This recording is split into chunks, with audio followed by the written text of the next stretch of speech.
Hello there, Libras. So thank you so much for joining me, and I am sincerely sorry for the delay in this reading for you guys. Once again, I can't apologize enough. I was traveling and I got really sick, and I wasn't in the right frame of mind to do videos, and I didn't want to just do them anyways and shortchange you guys. So I had to wait till I felt better and at least be able to speak without coughing so much. So I am very sorry. I hope this video finds you well, and I hope the content is still relevant for your situation so that we can, right off the bat. So I've done all the other signs except you guys, Scorpio and Sagittarius. Out of the 10 cards on the deck, I have 6 cards that are major arcana cards. And this is a big deal. Okay, this is a huge deal because I feel like this is going to be a very pivotal month for you guys. I felt that way with the Aquarius reading and then also with the Gemini reading. So I feel like it's an air sign energy, or there's something coming through, some planetary aspects coming through that will be affecting the air signs in a very positive way, I feel, especially for this reading. And let me just say that out of the 10 cards, I have 2 cards that are about choices and options, okay? So I have here the Lover's card. The depiction is very different here, but this is the major arcana. Number 6, which is the Lover's card, choices and trust, okay? So choices, excuse me, and the 7 of Cups, choices and options, mulling over, all the things that could be, all the things that we want to come in, to manifest and to come into being for us. So both of these are about choices and options. And then I also have an energy here of temptation, okay? We have here the Shadow card, and the Shadow card is the Devil card in the traditional Rider-Waite deck. This is about things that we have a really strong affinity to, a pull towards, that we feel might not be completely good for us, but nevertheless, we are very drawn towards it. And then with the 7 of Cups as well, this is about temptation, okay? Looking at our options and being tempted by other options. So, needless to say, I feel like it's going to be a very exciting month. I'm hearing the word juicy. So there might be juicy gossip, juicy details, juicy, love affairs, juicy love advances, okay? And so I feel that it's going to be it's not going to be boring. It's not going to be boring at all. So let me talk to you first about the imagery that came out when I was shuffling the cards. And the word that I heard was a feast, okay? And what I saw was, it looks like it looks like a scene on a boat, like on a cruise ship, long ago, like probably in the early century. So like 1911, 1920, around that time period. You have this man, he's at a dinner table at on a cruise or in a very extravagant restaurant, right? So he's got a suit on, a tuxedo, like a black and white tuxedo on. He's dressed really, really nicely. He's about 30 years old. And he sits down at a table with tablecloth.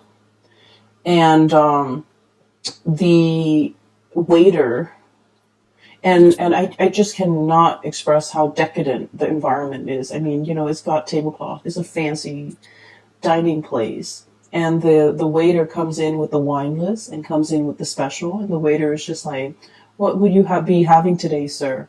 It seems as if the waiter has seen him there many, many, many times. So this is a man that, has a lot of wealth. And he's able to afford dining at this really extravagant restaurant or venue on a regular basis. But I do see that he's there by himself. But he's able to be there. He's able to have the money and the resources in order to dine there. And the waiter's just like, what will you have today, sir? And the man says, I want everything. Okay, I want everything. And this is, so it happens that this is a seafood restaurant. That's what I feel. And so the waiter comes back a moment later, possibly like 15, 20 minutes later, once the food had been prepared. And he comes in with this platter. It's a huge platter. It's enough to feed a couple of people. But he brings it to the man's table. He opens up the lid, and you see a lobster in the middle, oysters on the side of it, oysters on the side. And then there are, a variety of dipping sauces. And there are also different platters with different types of seafood prepared in different ways. Okay, so I feel like, he's ordered a feast. He's ordered a lot of things. And he does it because he can. Because he has the wealth and he has, the resources in order to do so. I don't see him eating it. The seed just cuts out. So, first of all, let me talk about this whole concept about a feast, okay? And I feel like it's really drawing my attention to a feast or famine type of an environment, okay? I feel like you're that man. You're that man in the nice clothing, the tuxedo, in this really beautiful, extravagant restaurant. And you told the waiter, I want everything, okay? And I feel like there might have been a period of time in your life where you wanted everything, but you couldn't have everything. Maybe out of financial constraints, maybe out of a sheer sense of discipline, or maybe the opportunities were scarce, or maybe you were operating from a place where you were, denying yourself of nice things, of extravagant things, because you thought it was frivolous, right?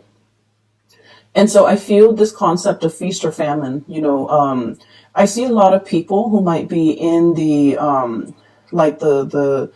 fitness industry where, you have to present yourself a certain way. So you might have to go on binge dieting, heavily monitoring your water and your food intake.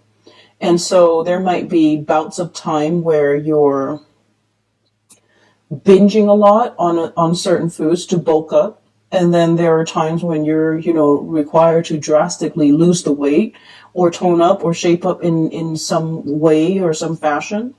And so I feel like there were times where you had to eat, and then there were times where you had to slim down. And so I feel like it's work related for many of you. I also feel for many of you, you might have been literally working really, really, really hard. Okay, the things that that were given to you, or I'm sorry, the things that were in your life were things that you had to work hard for, sweat and tears, the whole concept of things were not handed to you on a silver platter, and you had to go out into the world and hustle and scramble for all your resources. And I feel that, things were in flux. On some days, the going is good and you might make a really good sell. And then on other days, it's like a famine where it's a drought. There's just no customers, no sales. And so I feel that because of it, when you are in a good position, when you feel that you could have a lot of resources, when you have a lot of resources, you feel like, I deserve this. I'm going to splurge. I'm going to binge. I'm going to buy the things that I have been depriving myself during times of famine. And so that's what I'm sensing. So I feel like there's something here where things are heavily in flux, okay? And then I also feel, the whole concept with seafood and oysters and things from I guess from the realm of water, animals that dwell in the realm of water. I feel like this is definitely an emotional feast, For some reason, they want me to let that sink in with you or let that sit with you for just a moment, an emotional feast. Hence the whole concept with temptation and, an emotional draw towards a specific thing, a specific person, someone who's very alluring, something that is from the realm of water, potentially, you know, out of our league. Okay, so out of our league, like the leagues of the sea. It's a measurement unit. So the like some out of our league, or somebody who's like traditionally not somebody that we think we would be able to attain, we would be able to have, and then all of a sudden they give us a lot of attention, and we're just like, oh my gosh, you know. And then I'm also hearing as well, you know, with this emotional feast, um, I'm hearing as well, you know, like emotional eating and emotional binging, wanting to fulfill a deeper part of our emotional needs with food, with substance, with things. And an emotional void, an emotional need cannot be fulfilled with things, okay? And so that's for a very small minority, but I feel like the whole imagery is very decadent. It's very sensual, and it is also really tactile, okay? I'm drawn to the oyster, like the hardness of the shell is contrasted by the softness and you know the softness and the sliminess of the inside. Okay, it's something that is really hard on the surface, and it is very slimy in the center. I feel like you're dealing with someone like this, where they're very, very hard up. They put up a wall. They are very cold and possibly, you know, abrasive on the surface.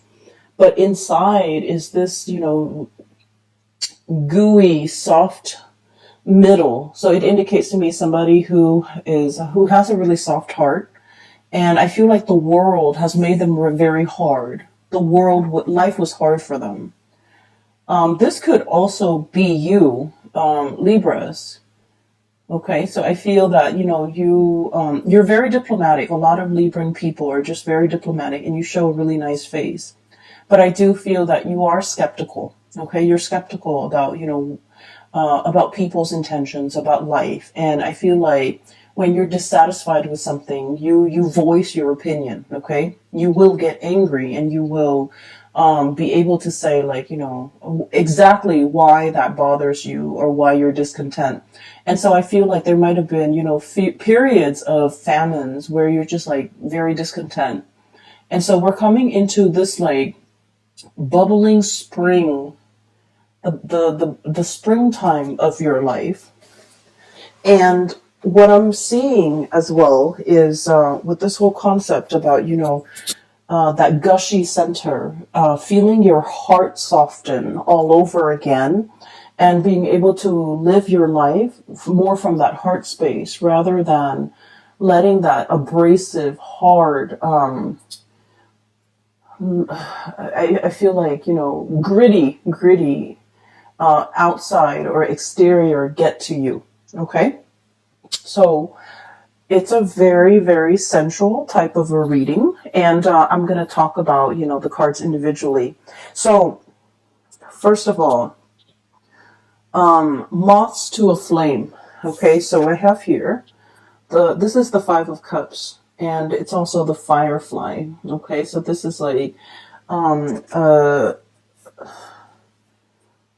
a flicker of light, somebody sending out their intentions, making their intentions known, drawing attention to themselves. And especially, you know, winged animals, especially insect, they are messengers. They're all about being able to communicate. And I feel like there is an emotional message here that somebody is communicating to you. But I feel that they have that hard exterior about them. They might have been burned in the past. They might be a little bit shy. They might not know how you are responding to them. They might not know how you feel about them. They might be very hesitant about your ability. They might be very hesitant about how to initiate contact. Okay, so it's not like a calling, like, you know, I can pick up the phone, or I can text you, or I can, you know, shoot you an email. It's not that simple. I feel that it's somebody who is at odds with their emotions and how they feel about you. And crowning this is the Hangman, which is waiting, a state of suspension, waiting for information, waiting for a situation to turn around, waiting for some type of a breakthrough so that we understand what we need to do. And with this praying mantis, once again, female mantises, when they copulate, they eat the heads of the male mantis, okay? And so once again, the whole concept about eating, and also I just feel like, the imagery surrounding this is there's an element of risk and danger and, losing face, okay, literally losing your head, losing face, not wanting to reach out to somebody and have it on read, where the other person read the message, but they don't respond, not wanting to be embarrassed. So I just feel like you're dealing with someone who's not really sure about how you feel about them.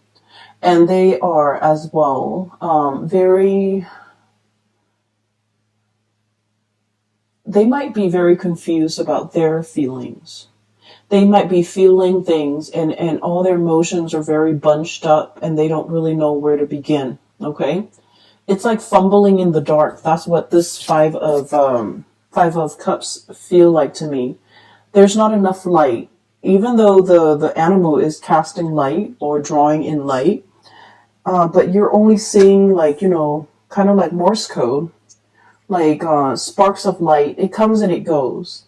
And it's not enough light to guide you, to show you the way. And then furthermore, we have the moon, which is all about confusion. It's all about this really nebulous sense of emotions, okay? Like emotions overwhelming us, feeling things on a very empathic, psychic level, including feeling things on a very deep emotional level. But we can't really make sense of it. Things are foggy. Things are hazy. We're navigating an environment that can feel really uncomfortable because we can't really see what's, 2 feet in front of us. And so I feel like there's a situation here where someone is feeling things so strongly about another person. It's a mixture of really complicated feelings. Love, hate, I feel, and unexplicable, like wanting somebody, but at the same time, it's like, oh no, that's not, my usual type. Or that's not, that person would never go for me. Or even, it's like falling in love with someone who you would classify as an enigma. It's someone who is mysterious. It's somebody who is confusing. It's somebody who is confused about their feelings for you. And so there might be a mirroring energy where you're one day they're like very affectionate and the next they withdraw. And you're kind of confused as to, do they like me or do they not? Do they want to get together or do they not? And I feel like someone's feeling is very strong. It's overwhelming almost. It's overwhelming where, the first thing you wake up, you think about this person. The last thought on your mind is of this person right before you go to bed. So it's borderline obsession. I don't feel you have a lot of good cards here. And so I just don't feel like it's a bad person for you. I don't feel like there's toxicity, like just bad things. I just don't feel like an icky, yucky vibe from it. I just feel like something is very strong. It's very pure, but you're having trouble even verbalizing your feelings. You're having trouble making sense of it. And honestly, because of all the choices and the options and the whole concept of famine and I want it all, you might be in a situation where you want to, where you want multiple people. You might be dealing with multiple people. You might be dealing with somebody that you're married to, or, you're in a solid committed relationship with. And then there's somebody else that is really drawing your attention and capturing your imagination, right? And then I also feel like you might be, doing a lot of experimentation, like dating, finding out what works for you. And we're in this period where there are so many choices. Once again, Seven of Cups. And actually, there's a lobster here. And surrounding the lobster, not oysters, but snails. Okay, so I just feel like, you're in a period where there are so many options, where there are so many choices, where there are so many possibilities. And look at those shells. They're so pretty, different colors. And you're kind of like this lobster, trying to, look at your options, weigh out your options. And so I just feel like, it's definitely, there's no famine here. This is a period of time where there are so many options in love and romance, where the real challenge is figuring out what works for you. And as well, this is the shell depiction here. Lots of choices, lots of option. And so you're in a period where you have a lot to choose from, and the temptation is really strong. You might have, the affinity towards multiple people. We have here the choices, the Lover's card. This is a very strong sexual energy. Okay, like it's a really strong physical connection with another person. It's like finding our counterpart, being able to, it's like feeling very, very strongly passionate, obsessed, even consumed with our emotions for another person. And it flows mutually. So I definitely don't think this is unrequited at all. I feel like it is very strong. And in some ways,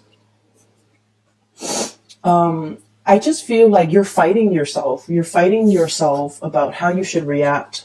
Seven of Wands, okay? Holding yourself back.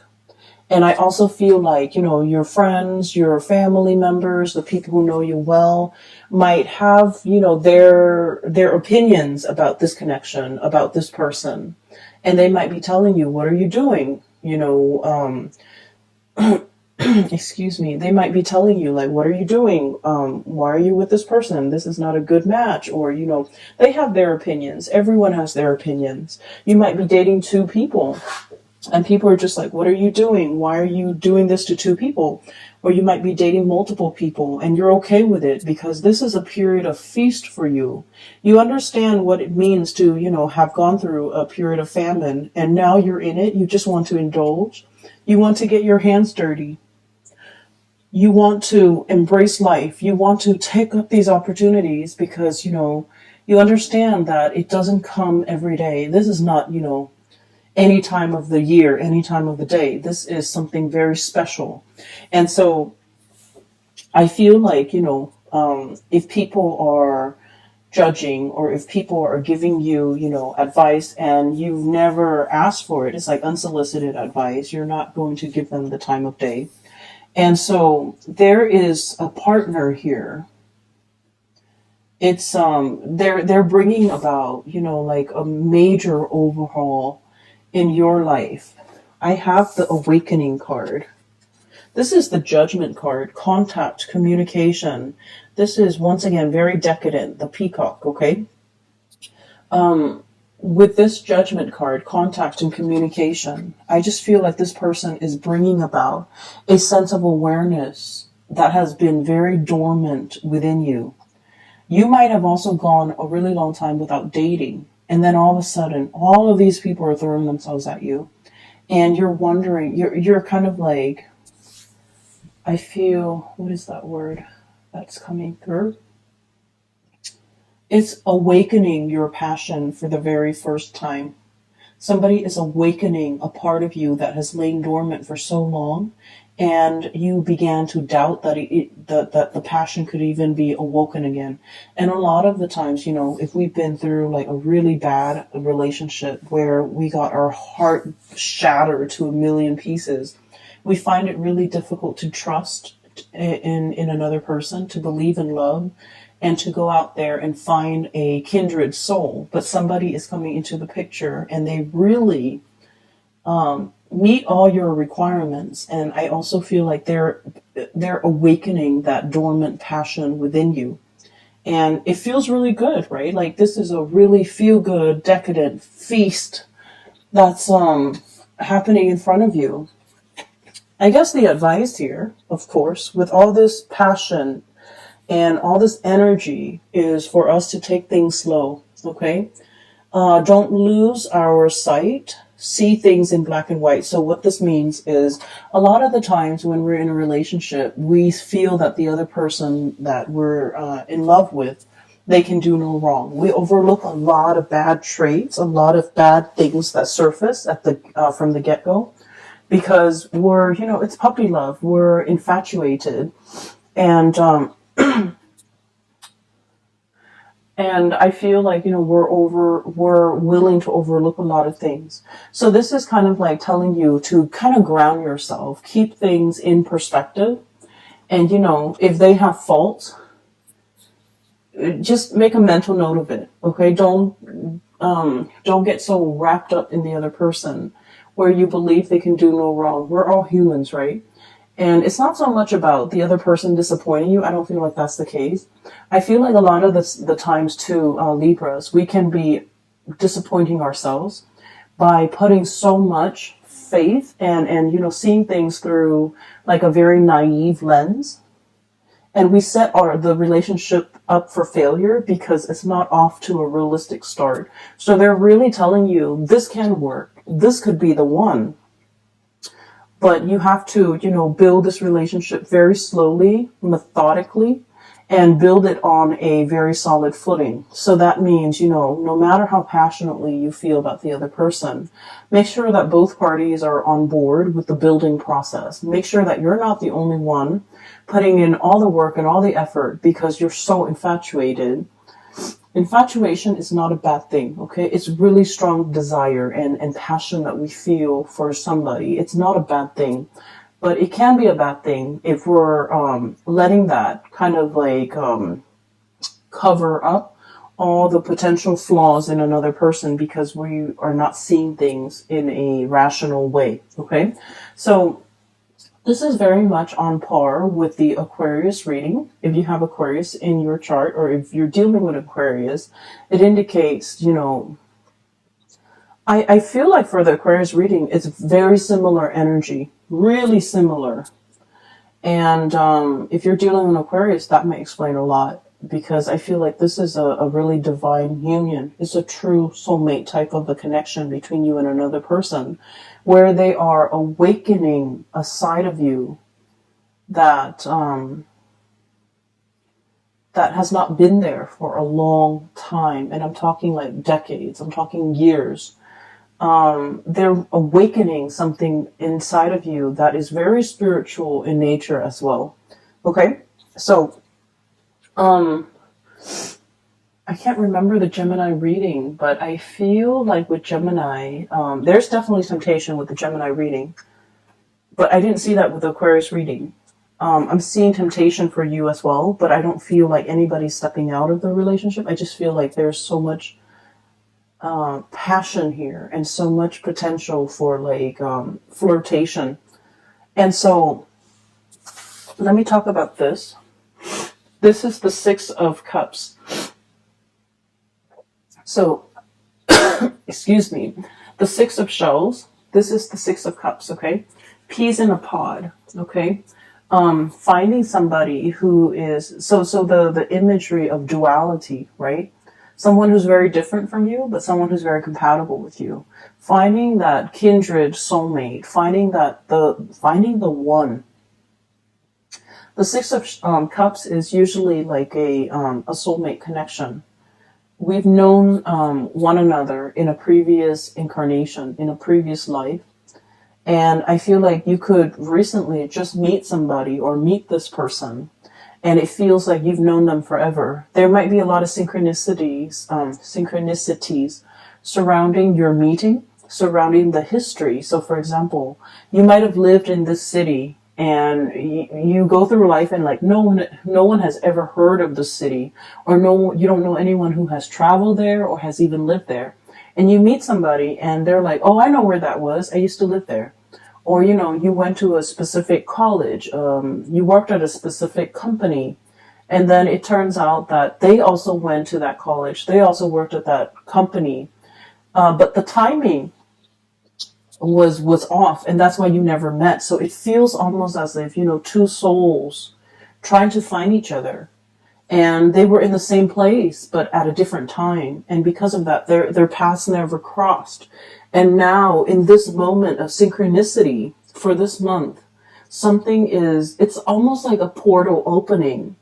And two people are able to meet on either side of that portal, where the timing is just right, where the location is just right, where the conditions surrounding it is just right.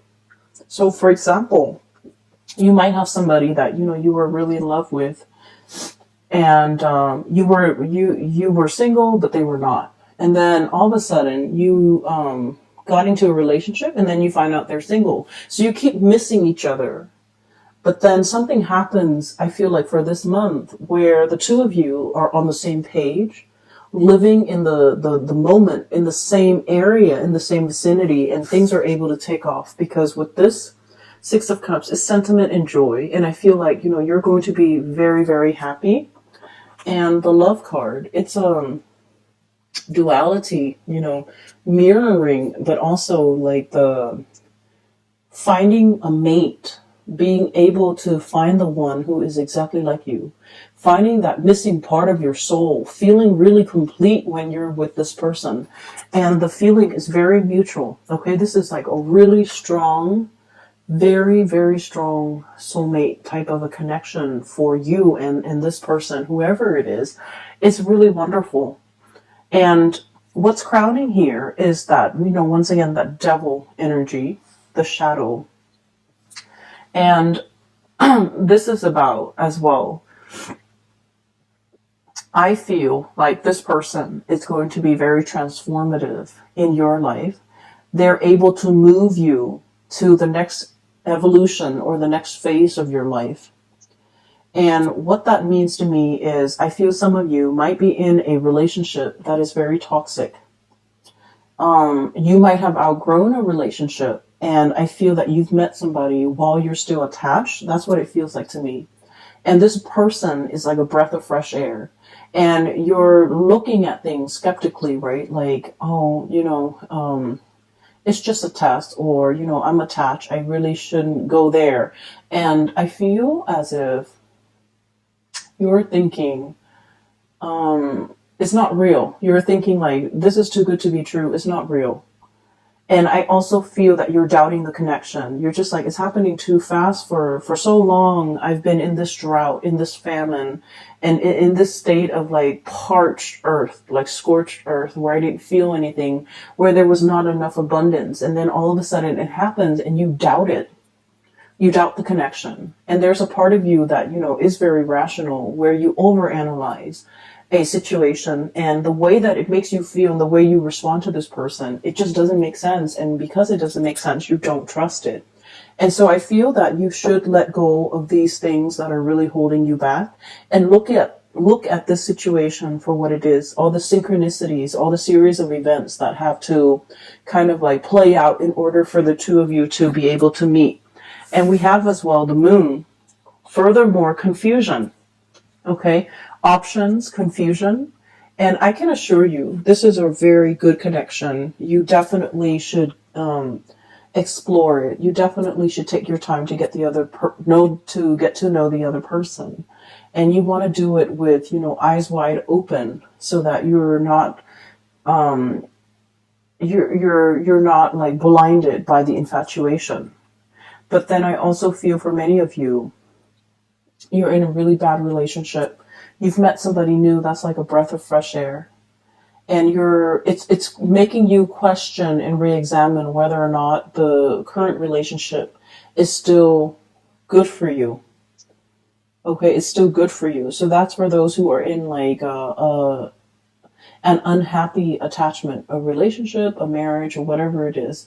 You're questioning its viability in your future. So enjoy this moment, whatever it is, whatever this feast is for you. I just feel, let's say this. Man's eating a lobster at a really fancy, venue, and he's wearing a suit, right? And when you eat seafood, your hands are going to get dirty. You have to use those things to break the claws. You have to, there's a lot of gunk inside seafood, right? Not in a bad way, but there's a lot of like little tidbits, juice and things like that. So it's not like a neat, it's not like a sandwich. It's not like something that's easy to eat. You're going to get, guts and juice flowing all over. And so I feel like he's saying, I want everything. He really wants to experience that tactile sensation. He really wants to get his hands dirty. He's willing to put in the work. He's willing to, it's not like he's on the sidelines nibbling at life. He wants the whole damn thing. And he's willing to get his hands dirty in order to get that. And so I just feel like your mind's already made up. You're going to get involved. You're going to do whatever it takes. I feel like you might be even fighting for, a partner, fighting to get a partner, wanting to make yourself heard, wanting to make your feelings known to the other person. Okay? Which is wonderful because you guys are usually, I would say, kind of passive aggressive. You have an indirect way of going for what you want, and you're not one to shout from the rooftop how you feel about another person. So I feel this is like the energy of let's go for it. Let's do it. Let's, fight for the object of my desire. Like I feel that this energy is about Libra taking charge. Okay. Libras, you are very much in control and taking charge and going like straight for it, for whatever it is that you want, which is great. I'm glad to see this. So I will leave it at that, Libras. I wish you the very, very best for this month. It looks amazing. For those of you who are in need of guidance, who are, who have questions about your life and choices and things like that. I have a link in the description box below for a colleague of mine. Her name is Bridget. She is phenomenal. I highly recommend that you get a reading with her. And the link is in the description box below where you can click on the link, go to her website and, schedule an appointment for yourself. Okay. I wish you the very best. I hope this reading finds you well and best of luck with everything. Okay. I'll talk to you guys soon. Take care.